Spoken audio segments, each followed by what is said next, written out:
Hello friends, मेरा नाम अमरीश यादव और मैं आपसे ये कहना चाहूँगा कि अगर अभी तक आप लोगों ने अभी अनअकैडमी एप्लीकेशन इंस्टॉल नहीं किया है तो इंस्टॉल कर लीजिए, जहाँ पे मेरी फ्री क्लासेस भी चलती हैं, जहाँ पे मेरी पेड क्लासेस भी चलती है। तो फ्री क्लासेस भी आप रेगुलर दे सकते हैं। एवरीडे एसएससी में, रेलवे में जितने भी आपके अपकमिंग एग्जामिनेशन आ रहे हैं, सारे सेक्शंस के लिए मैं आपको फ्री क्लासेस वहाँ पे प्रोवाइड करा रहा हूँ। करना सिर्फ इतना है आपको कि अनअकैडमी का एप्लीकेशन इंस्टॉल करना है और वहां पे आपको कोड टाइप करना है विमरीस @14। विमरीस मेरा नाम है, @ जो है स्पेशल कैरेक्टर हो जाएगा और 14 डिजिट हो जाएगा, जिससे आप फ्री क्लास है जो बिल्कुल फ्री है, बिना किसी पैसे लगाए जो वीडियोस मिलेंगी वो आप जाकर के वहां पे देख सकते हैं बिल्कुल फ्री अनअकैडमी के एप्लीकेशन पे। उसके बाद दोस्तों, अगर ये वीडियो आपको अच्छी लग रही है, जो वीडियो प्रेजेंट करी जा रही है आपको शिक्षा सिटी पे, तो वीडियोस को लाइक करिए, चैनल को ज्यादा से ज्यादा शेयर करिए, चैनल को ज्यादा से ज्यादा सब्सक्राइब करिए। चलिए वीडियो देखते हैं। नमस्कार, स्वागत है आप सभी का शिक्षा सिटी के इस यूट्यूब चैनल में। दोस्तों, आरआरबी एनटीपीसी की जो टेस्ट सीरीज चला रहे हैं हम उसको आज हम और आगे बढ़ाएंगे तथा इस वीडियो में हम जो टेस्ट सीरीज हमारी उसके 26वें भाग को इस वीडियो में हम पूरे विस्तार में कवर करेंगे। तो चलिए वीडियो को शुरू करते हैं और देख लेते हैं आज की हमारी जो 26वें नंबर की टेस्ट सीरीज है इसमें हमने कौन कौन से इंपॉर्टेंट जीके, जीएस और करंट अफेयर्स के प्रश्नों को सम्मिलित किया है। तो चलिए वीडियो को शुरू करते हैं। पहला इंपॉर्टेंट प्रश्न हमारा है, प्यासी भूमि का देश की जो उपमा है निम्नलिखित में से किसको दी जाती है। काफ़ी इंपॉर्टेंट प्रश्न है। तो प्यासी भूमि के देश की जो उपमा है वह किसको हम देते हैं, तो इसका राइट आंसर आपका हो जाएगा ऑस्ट्रेलिया महाद्वीप को। यानी राइट आंसर आपका हो जाएगा ऑप्शन ए, जो ऑस्ट्रेलिया महाद्वीप है इसको प्यासी भूमि का देश की उपमा दी जाती है। तो आप इसे याद रखिएगा, ऑप्शन जो ए है इसका बिल्कुल सही है। तथा जो सबसे छोटा महाद्वीप है विश्व का वह ऑस्ट्रेलिया महाद्वीप ही है, इसे भी आप ध्यान दीजिएगा।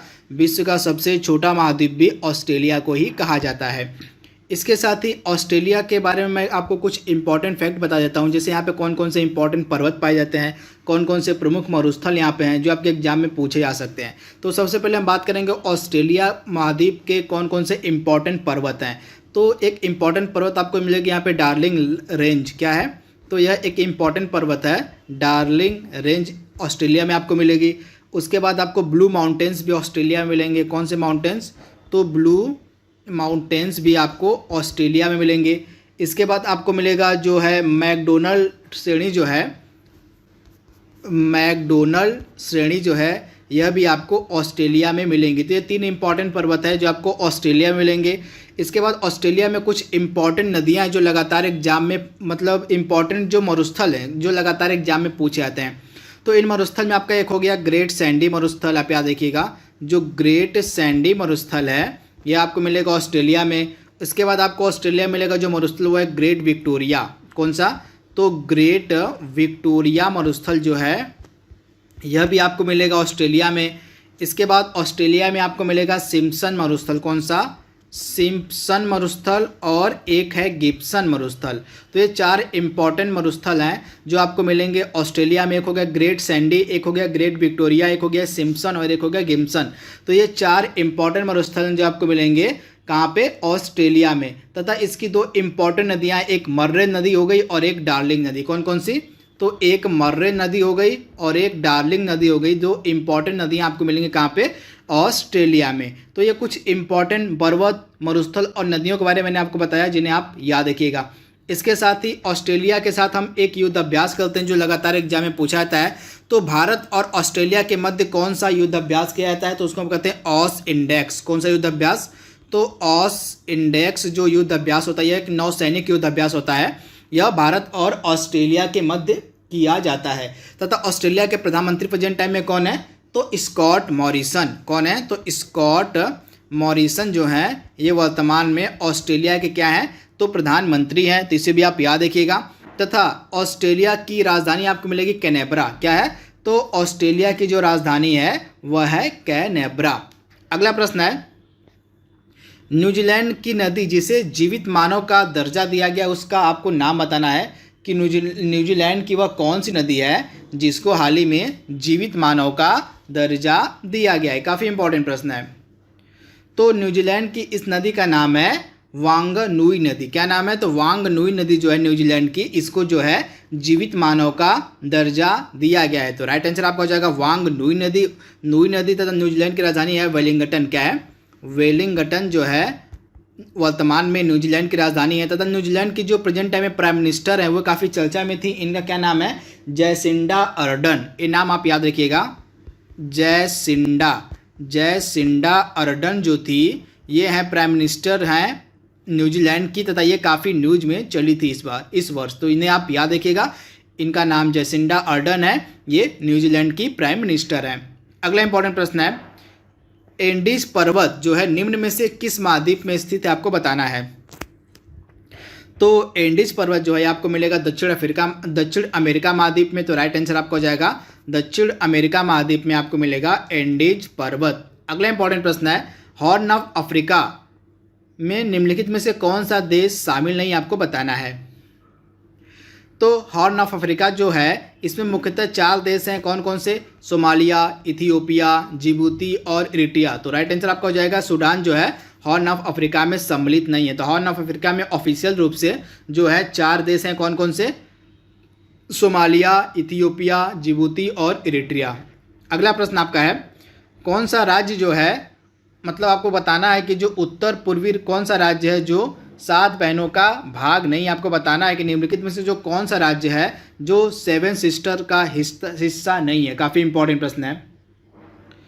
तो दिए गए ऑप्शंस में से 7 सिस्टर का हिस्सा कौन नहीं है, तो पश्चिम बंगाल आपका राइट आंसर हो जाएगा। जो पश्चिम बंगाल राज्य है यह 7 सिस्टर का हिस्सा नहीं है। बाकी आपका मेघालय हो गया, अरुणाचल प्रदेश हो गया और त्रिपुरा हो गया, ये 7 सिस्टर्स का हिस्सा है। उसके मैं आप 7 जो राज्य हैं जो 7 सिस्टर के अंतर्गत आते हैं नॉर्थ ईस्ट के, उसका नाम मैं आपको बता दे रहा हूँ, नोट डाउन कर लीजिएगा। सबसे पहले आपका हो गया अरुणाचल प्रदेश राज्य हो गया, उसके बाद आपका असम हो गया, उसके बाद मेघालय, मणिपुर, मिजोरम, नागालैंड और त्रिपुरा। तो ये 7 राज्य हैं जो 7 सिस्टर्स के नाम से जाने जाते हैं। ये सभी नॉर्थ ईस्ट के राज्य हैं, तो इनके बारे में भी आपको याद रखना है। इसके बाद अगला प्रश्न आपका है, भारत के निम्नलिखित राज्यों में से किसकी जो सीमा है वह 3 तरफ से, मतलब अंतर्राष्ट्रीय सीमा, मतलब भारत का कौन सा राज्य है जिसके 3 तरफ अंतर्राष्ट्रीय सीमाएं हैं, आपको बताना है। तो भारत का एकमात्र राज्य आपको मिलेगा त्रिपुरा, जिसके 3 तरफ अंतर्राष्ट्रीय सीमाएं हैं। तो राइट आंसर आपका हो जाएगा ऑप्शन बी, त्रिपुरा की जो है इसके तीनों तरफ अंतर्राष्ट्रीय सीमाएं हैं। अगला प्रश्न है, साधारण मानव में गुणसूत्र कितने होते हैं, आपको बताना। जो मानव होते हैं, मतलब साधारण मानव में जो गुणसूत्रों की संख्या होती है वो कितनी होती है, काफ़ी इंपॉर्टेंट प्रश्न है। तो साधारण मानव में जो गुणसूत्र होते हैं इनकी कुल संख्या आपको मिलेगी 46। तो राइट आंसर आपका हो जाएगा 46 यानी ऑप्शन ए। अगला प्रश्न है, मनुष्य की खोपड़ी में कुल कितनी हड्डियां होती हैं। तो मनुष्य की खोपड़ी में कुल कितनी अस्थियां होती हैं, तो राइट आंसर आपका हो जाएगा 28 यानी ऑप्शन जो इसका ए है बिल्कुल सही है। मनुष्य की खोपड़ी में टोटल जो है बोन्स की संख्या होती है 28, तो आप इसे याद रखिएगा। अगला प्रश्न है, निम्नलिखित में से कौन सा लवण जो है मानव हड्डियों में सर्वाधिक मात्रा में पाया जाता है। काफ़ी इंपॉर्टेंट प्रश्न भी है। तो इसका राइट आंसर हो जाएगा कैल्शियम फॉस्फेट जो है, कैल्शियम फॉस्फेट यानी ऑप्शन ए, यह मानव हड्डियों में पाया जाने वाला सर्वाधिक मात्रा में लवण, मतलब यह जो लवण है कैल्शियम फॉस्फेट यह सबसे अधिक मात्रा में मानव हड्डियों में पाया जाता है। तो राइट आंसर आपका हो जाएगा कैल्शियम फॉस्फेट। अगला प्रश्न है, मनुष्य के शरीर में जो है पसलियाँ जो होती हैं वह कितने जोड़ी होती, पसलियों का जोड़ा कितना होता है, आपको बताना है। तो मनुष्य के शरीर में टोटल 12 जोड़ी पसलियाँ होती हैं। तो राइट आंसर आपका हो जाएगा मनुष्य के शरीर में जो है पसलियों को इंग्लिश में हम कहते हैं रिब्स। क्या कहते हैं, पसलियों को इंग्लिश में कहा जाता है रिब्स। तो जो पसलियाँ होती हैं मानव शरीर में टोटल 12 जोड़े होती हैं। तो राइट आंसर आपका हो जाएगा 12 जोड़े। अगला प्रश्न है, जो है आपको बताना है कि जो केंद्रीय डेयरी अनुसंधान संस्थान है आपको यह निम्नलिखित में से किस जगह मिलेगा। काफ़ी इंपॉर्टेंट प्रश्न लगातार एग्जाम में पूछा गया है। तो केंद्रीय डेयरी अनुसंधान संस्थान आपको कहाँ मिलेगा, तो यह आपको मिलेगा हरियाणा के करनाल में। तो राइट आंसर आपको हो जाएगा हरियाणा के करनाल में जो है केंद्रीय डेयरी अनुसंधान संस्थान स्थित है। तो आप इसे याद रखिएगा। वहीं यह जो कटक ऑप्शन में दिया है, कटक आपको मिलेगा शहर उड़ीसा का है, तथा यहाँ पे आपको मिलेगा केंद्रीय चावल अनुसंधान संस्थान। कटक में क्या है, तो कटक में आपको मिलेगा केंद्रीय चावल अनुसंधान संस्थान। वहीं लखनऊ में कौन सा प्रसिद्ध संस्थान है, तो भारतीय गन्ना अनुसंधान संस्थान आपको मिलेगा लखनऊ में। और मैसूर में कौन सा प्रसिद्ध संस्थान है, तो केंद्रीय खाद्य प्रौद्योगिकी अनुसंधान संस्थान आपको मिलेगा मैसूर में। तो ये चारों इंपॉर्टेंट जगह हैं। इन चारों जगहों पे कुछ अनुसंधान संस्थान स्थापित किए गए हैं। जैसे कटक उड़ीसा का शहर है, यहाँ पे आपको मिलेगा क्या, केंद्रीय चावल अनुसंधान संस्थान। उसके बाद हरियाणा का एक शहर है करनाल, यहाँ पे आपको मिलेगा केंद्रीय डेयरी अनुसंधान संस्थान। वहीं उत्तर प्रदेश की राजधानी लखनऊ में आपको मिलेगा केंद्रीय मतलब भारतीय गन्ना अनुसंधान संस्थान। उसके बाद आपको मिलेगा मैसूर में क्या, तो मैसूर में आपको मिल जाएगा केंद्रीय खाद्य प्रौद्योगिकी अनुसंधान संस्थान। तो इन चारों जगहों के बारे में आपको पता होना चाहिए। अगला प्रश्न है खानवा का युद्ध कब लड़ा गया था, काफ़ी इंपॉर्टेंट प्रश्न है।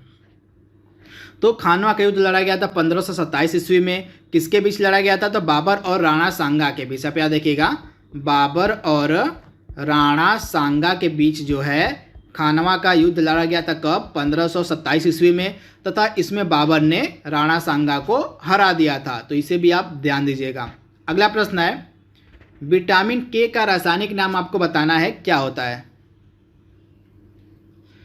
तो विटामिन के का रासायनिक नाम होता है फिलोक्विनोन। क्या होता है, तो विटामिन के का रासायनिक नाम होता है फिलोक्विनोन। तथा विटामिन के की कमी से कौन सा रोग होता है, तो शरीर में रक्त का थक्का न जमना जो है विटामिन के की कमी से होता है। तो आप इसे याद रखिएगा। वही थायमिन किसका रासायनिक नाम है, तो थायमिन आपको रासायनिक नाम मिल जाएगा विटामिन बी1 का। विटामिन बी1 का जो रासायनिक नाम है वह थायमिन होता है। और एस्कॉर्बिक एसिड किसका रासायनिक नाम है, तो एस्कॉर्बिक एसिड विटामिन जो सी होता है इसका रासायनिक नाम है। और रेटिनॉल किसका रासायनिक नाम है, तो रेटिनॉल विटामिन ए का रासायनिक नाम है। तो चारों आपको याद रखना है, रेटिनॉल विटामिन ए का रासायनिक नाम है, एस्कॉर्बिक एसिड विटामिन सी का रासायनिक नाम है, फिलोक्विनोन जो है विटामिन के का रासायनिक नाम है, और थायमिन विटामिन 1 का रासायनिक नाम है। अगला इंपॉर्टेंट प्रश्न हमारा है अद्वैतवाद का जो प्रवर्तक है वह किसे माना जाता है, काफ़ी इंपॉर्टेंट प्रश्न है एंशिएंट हिस्ट्री का। तो अद्वैतवाद का जो प्रवर्तक है यह किसे माना जाता है, तो शंकराचार्य को। तो राइट आंसर आपका हो जाएगा शंकराचार्य को जो है अद्वैतवाद का क्या माना जाता है, तो प्रवर्तक माना जाता है। तो आप इसे याद देखिएगा, कई बार एग्जाम में प्रश्न पूछा गया है कि जो अद्वैतवाद है इसका जो प्रवर्तक है निम्नलिखित में से कौन हुआ है। तो आपका राइट आंसर आपको हो जाएगा शंकराचार्य। उसके बाद रामानुजाचार्य किसके प्रवर्तक माना जाता है, किस संप्रदाय किस विचार के, तो विशिष्टाद्वैतवाद। रामानुजाचार्य के द्वारा जो है विशिष्ट द्वैतवाद का जो है सिद्धांत दिया गया था। किसका, तो विशिष्ट द्वैतवाद का जो सिद्धांत है यह दिया गया था किसके द्वारा, तो दिया गया था रामानुजाचार्य के द्वारा। तो इसे भी आप याद रखिएगा। तथा शंकराचार्य के द्वारा अद्वैतवाद का सिद्धांत दिया गया था। वही मक्खली गोसाल के द्वारा कौन सा मतलब संप्रदाय की स्थापना या विचार दिया गया था, तो आजीवक संप्रदाय जो है इसका संबंध मक्खली गोसाल से। आप याद रखिएगा, मक्खली गोसाल से संबंधित कौन सा संप्रदाय है, तो आजीवक संप्रदाय जो है इसका जो संबंध है आपको मिलेगा मक्खली गोसाल से। तो इसे भी आपको याद रखना है। अगला इंपॉर्टेंट है विस्तता नदी का आपको आधुनिक नाम बताना है। विस्तता नदी का आधुनिक नाम क्या रखा गया, काफ़ी इंपॉर्टेंट प्रश्न है, ये भी एंशिएंट हिस्ट्री का प्रश्न है। तो वितस्ता नदी का आधुनिक नाम प्रेजेंट टाइम में क्या हो गया है, तो इसका आधुनिक नाम हो गया है झेलम। तो इसे भी आप याद रखिएगा। तथा गंडक का पुराना नाम क्या था, तो गंडक को हम प्राचीन भारत में सदा नीरा कहते थे। क्या कहते थे, सदा नीरा गंडक को कहा जाता था प्राचीन भारत में। सरस्वती को प्राचीन भारत में हम क्या कहते थे, तो सरस्वती को प्राचीन भारत में कहा जाता था घग्गर। क्या कहते थे, सरस्वती को प्राचीन भारत में घग्गर कहा जाता था। और चिनाब को प्राचीन भारत में हम क्या कहते थे, तो अस्कनी। तो नदियों का पुराना नाम आपको दिमाग में होना चाहिए, यहाँ से भी लगातार एग्जाम में प्रश्न पूछे जाते हैं। तो झेलम को हम सबसे पहले कहते थे, झेलम का पुराना नाम था विस्तता, गंडक नदी का पुराना नाम था सदा नीरा, सरस्वती नदी का पुराना नाम था घग्गर, और चिनाब नदी का पुराना नाम था अस्किनी। तो चारों नदियों के बारे में आपको याद रखना है। अगला प्रश्न है निम्न में से किसे पूर्व का मैनचेस्टर कहा जाता है।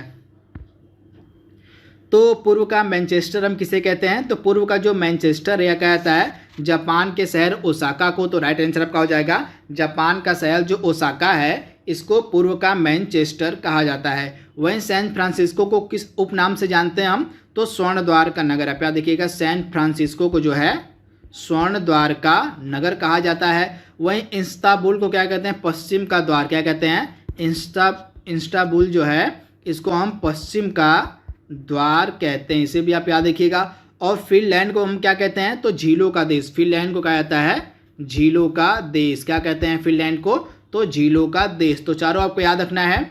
ओसाका को हम कहते हैं जापान का शहर ये है, आपको इसको पूर्व का मैनचेस्टर कहते हैं। और फिनलैंड को झीलों का देश कहते हैं। इस्तांबुल को हम कहते हैं पश्चिम का द्वार। और सैन फ्रांसिस्को को हम कहते हैं स्वर्ण द्वार का नगर। तो इसे भी आप याद रखिएगा। अगला प्रश्न है पानीपत का जो तीसरा युद्ध था यह कब लड़ा गया था? मोस्ट इंपॉर्टेंट प्रश्न, युद्ध से लगातार एग्जाम में प्रश्न पूछे गए हैं। तो मैं आपको बता दूं, पानीपत की 3 लड़ाइयाँ लड़ी गई थी। कौन कौन सी लड़ाइयाँ? एक हो गई आपकी पहली, दूसरी और तीसरी। मैं तीनों आपको बता रहा हूँ, नोट डाउन करते चलिएगा। तो पानीपत की जो पहली लड़ाई लड़ी गई थी, यह लड़ी गई थी 1526 ईस्वी में। किसके मध्य लड़ी गई थी ये भी आपको पता होना चाहिए। तो बाबर और इब्राहिम लोदी के बीच। किसके बीच? बाबर और इब्राहिम लोदी के बीच जो है पानीपत की पहली लड़ाई लड़ी गई थी, जिसमें जो है बाबर जीत गया था। और दूसरा जो पानीपत का युद्ध लड़ा गया था, यह लड़ा गया था 1556 ईस्वी में। कब? 1556 ईस्वी में पानीपत का तीसरा युद्ध लड़ा गया था अकबर और हेमू के बीच में, जिसमें अकबर की विजय होती है। और तीसरा जो पानीपत का युद्ध लड़ा गया था, यह लड़ा गया था 1761 ईस्वी में। किसके बीच?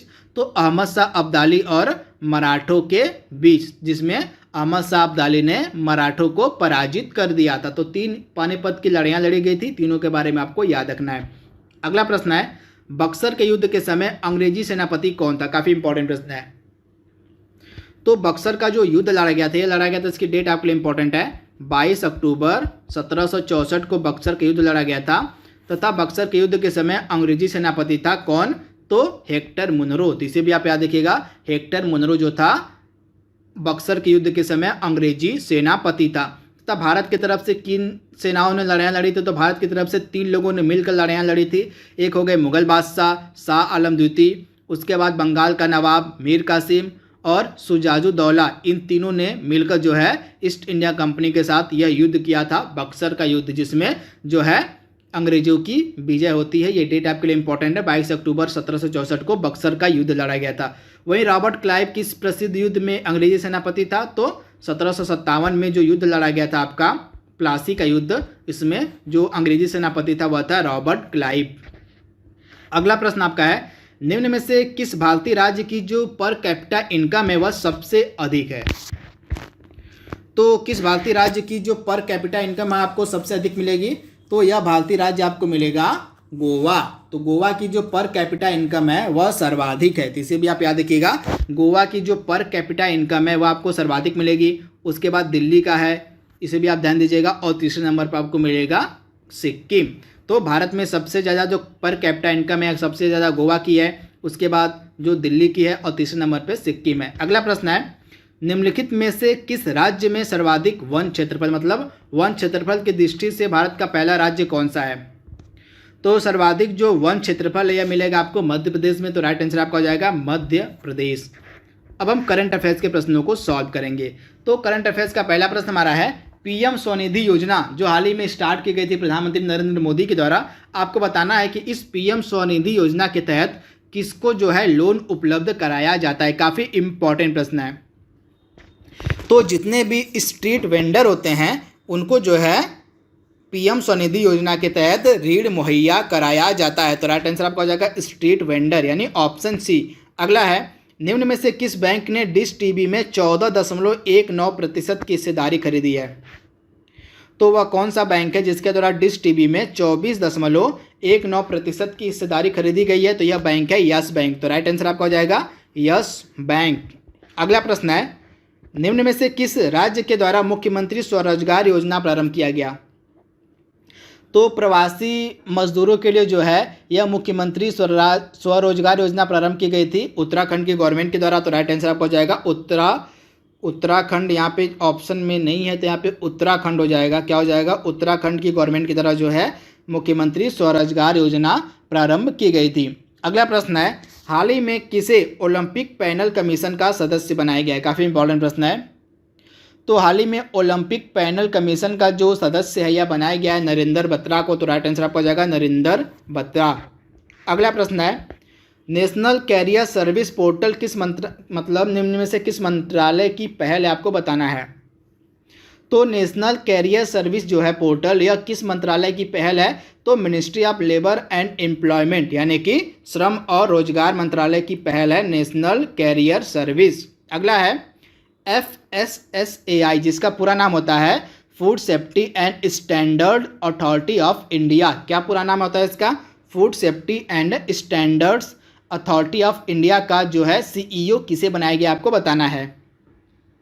तो FSSAI के जो CEO हैं ये बनाए गए हैं अरुण सिंघल। तो राइट आंसर आपका हो जाएगा अरुण सिंघल यानी ऑप्शन बी।